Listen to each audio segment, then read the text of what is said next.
You ever have one of those days where everything you think you know about routine, about safety, about what counts as normal, just blows up right in your face?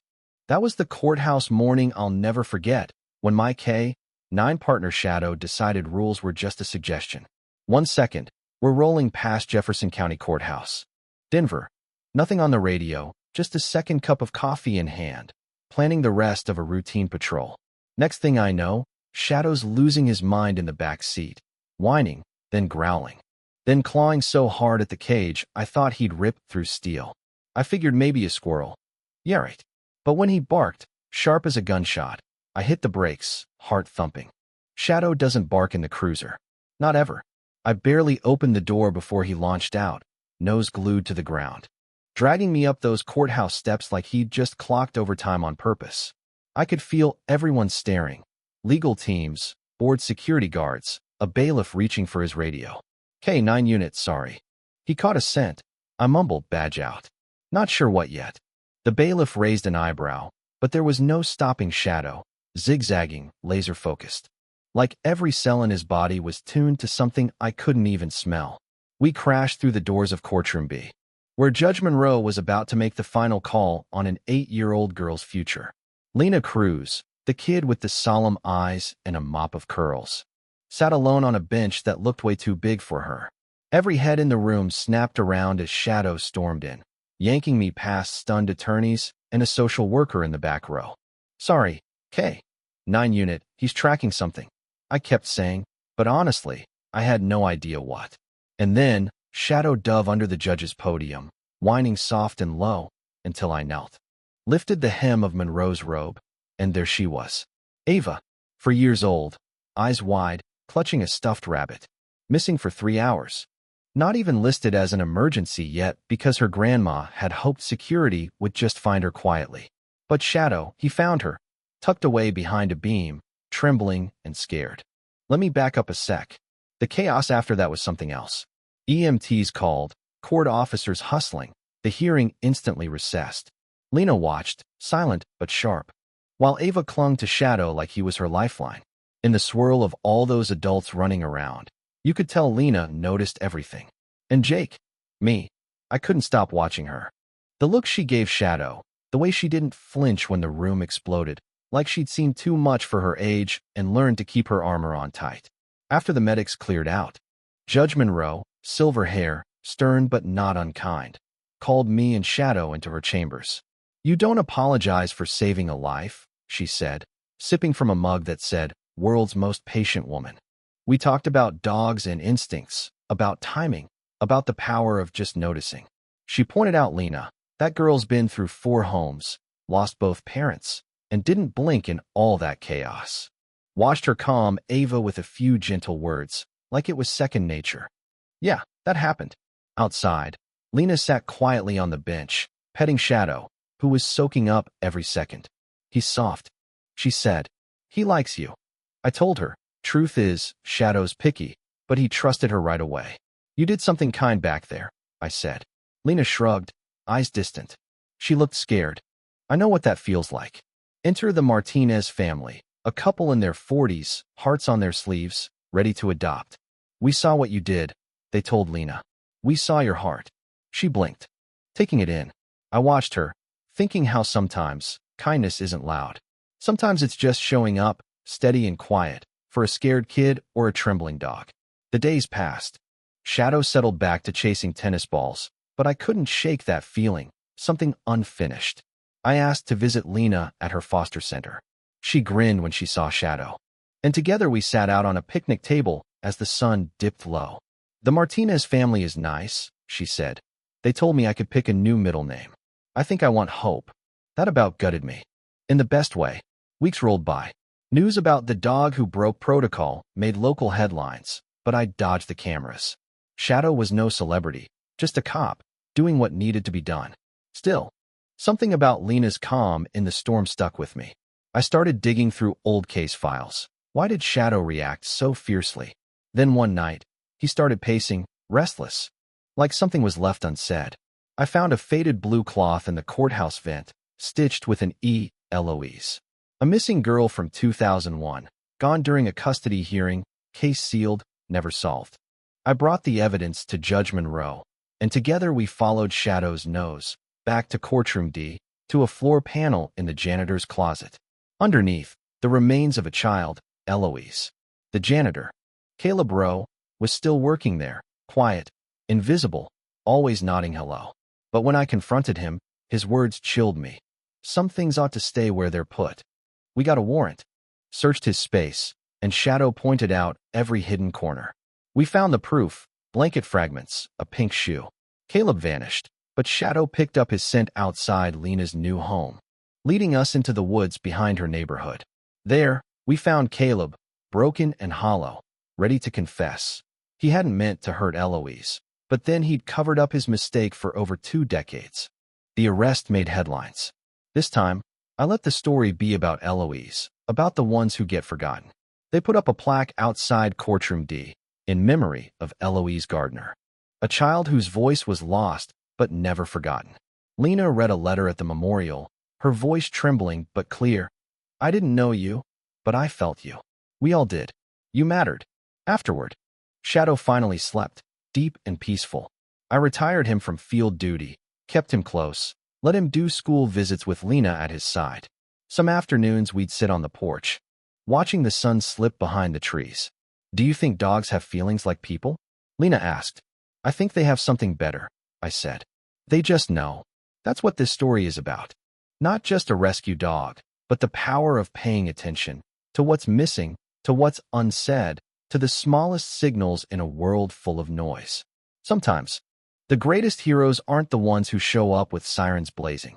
They're the ones who refuse to stop searching, who make sure every voice is heard, even the ones the world forgets. So now it's your turn. Have you ever known a dog or a person who understood you without a word, who found you when you didn't even know you were lost? Drop a comment below, share your story. And if you believe in second chances, in the power of loyalty and the animals who bring out the best in us, join our community. Like, subscribe, and let's keep telling stories that deserve to be heard. Because sometimes, the smallest act of kindness is all it takes to spark a rescue that changes everything. You know, I always thought once the dust settled, once the mystery was solved and the headlines faded, things would slip quietly back to normal. But the truth is, normal isn't something you get back. Not after a story like this. It kind of rewires you, you know what I mean? Suddenly, you notice things other folks don't. The way Shadow sits a little closer when Lena's around. The way she always looks twice before entering a room, scanning for exits. Trauma has a scent, and sometimes I think Shadow picks up on it before the rest of us ever get a clue. Lena started coming by every Friday after school. Sometimes she'd bring cookies she baked herself, burn around the edges, but she called them rustic. Shadow didn't care. He'd wolf down 3 at a time and look at me for permission before eyeing a 4th. Those afternoons became kind of sacred, the 3 of us out on the porch, just breathing together. Once, as the sun was setting, Lena asked me, "You ever wish you could go back to before?" I told her, "Not anymore. Sometimes it's the after, not the before, that shows you who you really are." But life, as you know, doesn't wait around for healing. One Saturday, Lena came running up the driveway, waving a letter with official stamps all over it. She'd been invited to testify at a city council meeting about courthouse safety, about kids like Eloise who slipped through the cracks. She was nervous, bouncing on the balls of her feet. "What if I mess up?" she asked. I told her, "Just tell the truth. The right people will hear you." Shadow seemed to nod along, as if he knew exactly what she needed to hear. The council chamber was packed, reporters, suits, people with hidden agendas. Lena stood up front, dressed too big, hands shaking, voice clear as a bell. She spoke about Ava, about Eloise, about what it means to feel invisible and how one dog made her believe in being seen again. When she finished, the whole room went quiet. Then a woman in the back, someone I'd never seen before, stood up and started clapping. One by one, the rest joined in. That was the day Lena stopped being a case and started being a voice. Still, not everything was fixed. Shadow had settled, but I hadn't. I'd catch myself staring at that courthouse plaque some nights, wondering about all the other kids, all the other stories that might still be hidden in plain sight. And every so often, I'd get this itch, this sense that something was unfinished, The call from dispatch about Caleb's van still made my skin crawl. Sure, he'd confessed, but a man like that doesn't operate alone for decades. There had to be others, people who looked the other way, people who didn't ask questions. One twist I didn't see coming showed up on a gray Tuesday, right as I was cleaning out Shadow's old patrol vest. My phone buzzed, a message from Angela, the counselor at the youth center. "You need to see this," she wrote. Attached was a grainy security video. Maya, the tough girl with the scar, the one Shadow had fixated on, was leading a younger kid away from the common room, quiet and careful, just before a fight broke out. On camera, you see her glance back at Shadow through the window, her eyes wide, almost pleading, like she knew, somehow, that he'd understand. I called Angela, and she explained. Maya had a record of running, of being labeled problem child, but that night, she'd pulled her friend out of the way before a bigger kid lost his temper. She wasn't looking for trouble, she was saving someone. Just like Lena, just like Ava. I realized then, Shadow didn't pick out victims or bad kids. He saw the ones who refused to let darkness win, even when it looked hopeless. I guess sometimes courage is contagious. Months passed. Lena's adoption was final. The Martinez family invited me and Shadow to Thanksgiving. Susan made 2 pies, one for the humans, one for Shadow, filled with chicken and sweet potato. We all laughed when Shadow tried to sneak a 3rd helping. That night, Lena gave me a hand-drawn picture, Shadow, standing guard at the courthouse, with Eloise's name written in big, looping letters. "She's part of the story, too," Lena said. I kept that picture on my fridge. But the city didn't forget either. The council set up a new program, K-9 therapy visits to foster homes, courthouse training for social workers, even a scholarship in Eloise's name. People sent letters from all over the country, telling stories about their own hero dogs, their own invisible scars, their own hopes for justice. For every headline about the hero dog, there were 10 more about quiet courage. The janitor who reported a broken lock, the teacher who refused to ignore a missing child, the foster mom who waited up all night just to be sure a kid came home. And yet, with every victory, came the reminders, justice isn't neat. The plaque outside Courtroom D was vandalized twice. Others demanded more investigations, more answers, more accountability. I understood both sides. Some wounds don't heal just because the truth comes out. They ache differently, maybe even worse. On the anniversary of Eloise's memorial, Lena asked me if she could say something at the ceremony. The crowd was smaller this time, just families, courthouse staff, a few reporters. She stood beside Shadow, rested her hand on his head, and said, "Sometimes the world is loud and messy and broken, but as long as someone's listening, there's hope. As long as someone keeps looking, the story isn't over." I couldn't have said it better myself.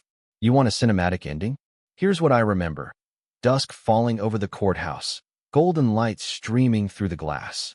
Shadow standing at attention while Lena and the Martinez family stood beside the plaque. The crowd hushed, every face reflecting something real, grief, pride, hope, maybe all 3. Just before we left, I heard a voice behind me, an older man, voice trembling. She mattered. They all do. I turned, but he was already gone. Maybe that's the way with these stories. You get closure, but you never get the whole picture. So I'll leave you with this.